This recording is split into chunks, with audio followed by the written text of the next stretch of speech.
An operations manager starts the day clearing access requests, approving a software rollout, and chasing recurring tickets, while leadership asks for an infrastructure plan. That workload gets messy fast when no one knows what belongs to daily support and what belongs to a defined project. Managed services now represent approximately 25 to 30% of the overall IT services market, so leaders need clearer language around ownership. As Jeff Ray, senior network engineer at Auxilium, puts it, the practical question isn't which service sounds better, it's which work needs continuous accountability and which work needs defined project expertise.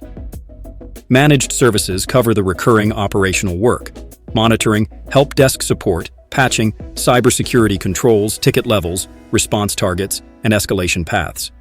Professional services cover defined initiatives like cloud migrations, virtualization, onboarding, infrastructure redesign, compliance preparation, and major system changes.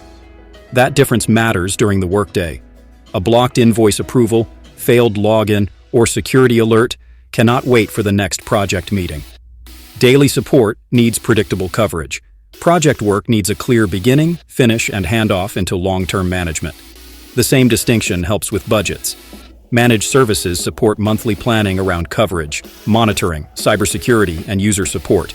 Professional services define scope before delivery, so cloud migrations, virtualization projects, and infrastructure redesigns do not turn into unclear spending.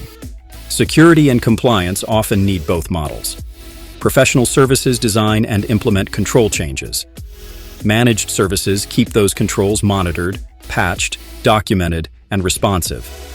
Choosing the right model starts by separating recurring issues from one-time projects, assigning ownership, and deciding what must be monitored continuously after launch. Read the full article to see how managed services and professional services work together, and add this to your Spotify playlist.